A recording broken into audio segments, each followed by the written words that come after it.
நான் அறிவிக்கிறேன். தமிழ்நாட்டு மீனவர்கள் இலங்கை கடற்படையினரால் தொடர்ந்து கைது செய்யப்படுவதை தடுக்க கடந்த 2/4/2025 அன்று தமிழ்நாடு சட்டமன்றத்தில் மீனவர்கள் பிரச்சனை குறித்து ஒரு தீர்மானத்தை நிறைவேற்றினோம். அப்பிரச்சனைக்கு ஒரு நிரந்தர தீர்வு காண்பதற்காக அந்த தீர்மானம் நிறைவேற்றப்பட்டது. கச்சத்தீவை மீட்க வேண்டும் என்றும் இலங்கை சிறையில் வாடும் நம் மீனவர்கள் நம் அனைவரையும் விடுதலை செய்ய வேண்டும் என்றும் இலங்கை கடற்படை கைப்பற்றியுள்ள படகுகளை திருப்பித் தர வேண்டும் என்றும் அதில் வலியுறுத்தியிருந்தோம். இலங்கை சென்றிருந்த மாண்புமிகு இந்திய பிரதமர் அவர்கள் இதுகுறித்து இலங்கை அரசிடம் பேசி நடவடிக்கை எடுக்க வேண்டும் என்றும் அதிலே குறிப்பிட்டிருந்தோம். அந்த தீர்மானத்தை மாண்புமிகு இந்திய பிரதமர் அவர்களுக்கு உடனடியாக அனுப்பியும் வைத்திருந்தோம். இந்த நிலையில் மாண்புமிகு இந்திய பிரதமர் அவர்கள் இலங்கை சென்றிருந்தார். அப்போது மீனவர் விடுதலை மற்றும் கச்சத்தீவு குறித்து பெரிய அளவிலான முன்னெடுப்புகள் எடுக்கப்பட்டதாக தெரியவில்லை. மேலும் சிறையில் வாடும் 97 மீனவர்களும் சிறைபிடிக்கப்பட்டுள்ள படகுகளும் மீட்கப்பட்டு தாயகம் திரும்புவார்கள் என்ற எதிர்பார்ப்பு நிறைவேறாதது நமக்கெல்லாம் மிகுந்த வருத்தத்தையும் ஏமாற்றத்தையும் அளிக்கிறது. தமிழ்நாட்டின் கடலோர மாவட்டங்களைச் சார்ந்த மீனவர்கள் அடிக்கடி அதிக எண்ணிக்கையில் கைது செய்யப்படுவது கடந்த சில மாதங்களாக நம் அனைவரையும் கவலைக்கு உள்ளாக்கி வரக்கூடிய செய்தியாகும். ஒன்றிய அரசும் இந்திய பிரதமரும் நமது கோரிக்கைகளை புறக்கணிக்கிறார்கள் என்று கருத வேண்டியுள்ளது. ஒன்றிய அரசு எப்படி நடந்து கொண்டாலும் நமது மீனவர்களின் வாழ்வாதாரத்தை பாதுகாக்க நாம் தவற மாட்டோம். கழக அரசு அவர்களுக்கு எப்பொழுதும் துணை நிற்கும். மீனவர்களது பொருளாதாரத்தை மேம்படுத்துதல், அவர்களது மீன்பிடி தொழிலுக்கு தேவையான உட்கட்டமைப்பு வசதிகளை ஏற்படுத்தி தருவது போன்ற பல்வேறு புதிய திட்டங்களை வடிவமைத்து செயல்படுத்தி வருகிறோம்.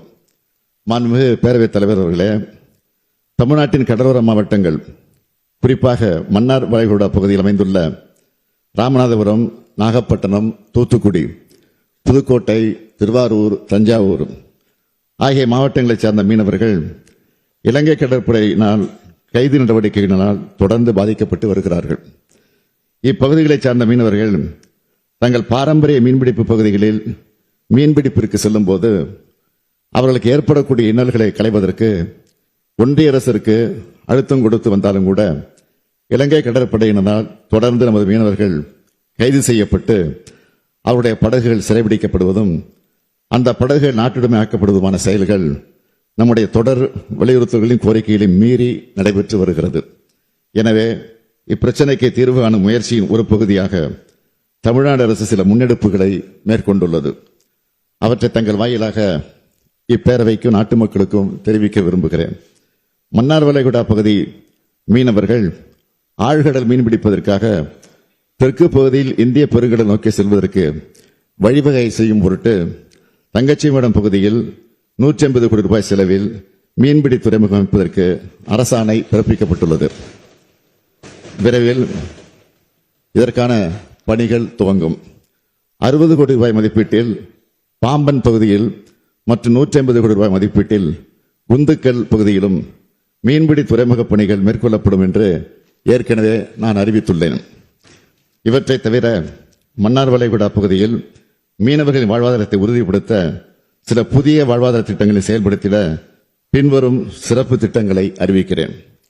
கடற்பாசி வளர்ப்பு, பதப்படுத்துதல், மதிப்பு கூட்டப்பட்ட பொருட்கள் விற்பனை தொடர்புடைய தொழில்களுக்கு தொழில்நுட்ப பயிற்சியுடன் தேவையான உபகரணங்கள் அளித்து தொழிலில் ஈடுபட சுமார் 7000 பயனாளிகளுக்கு 52 கோடியே 33 லட்சம் ரூபாய் செலவில் சிறப்பு திட்டம் செயல்படுத்தப்படும்.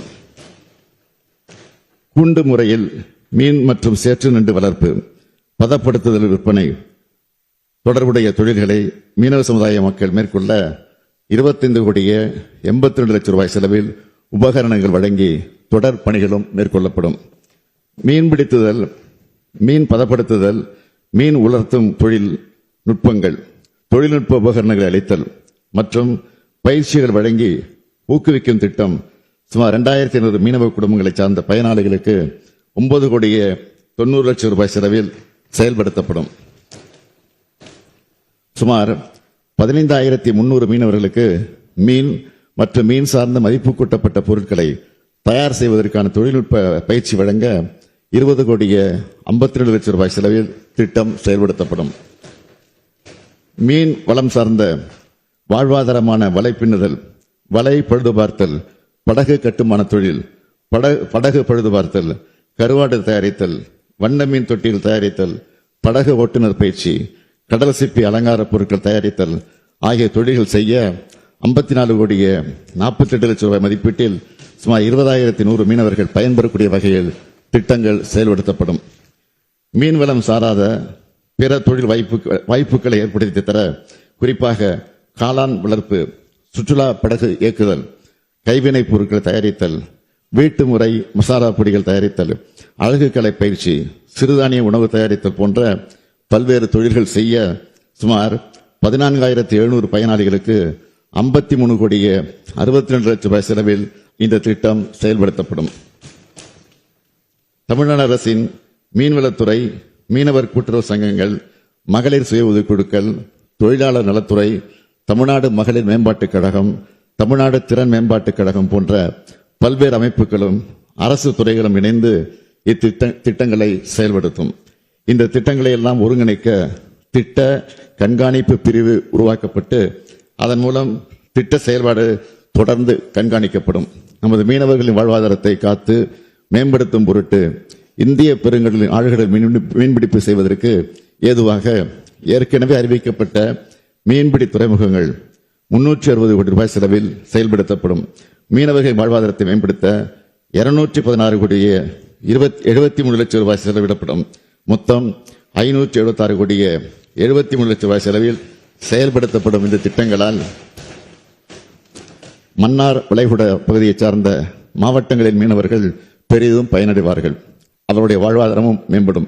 அது மட்டுமல்ல, நமது மீனவர் சொந்தங்களின் குடும்பத்தினர் கூடுதல் வாய்ப்புகள் பெற்று அந்த அதிகமான பொருளீட்ட வழிவகை ஏற்படுத்தப்படும் என்பதை இந்த பேரவையில் தெரிவித்து அமைகிறேன். நன்றி சொல்லிட்டு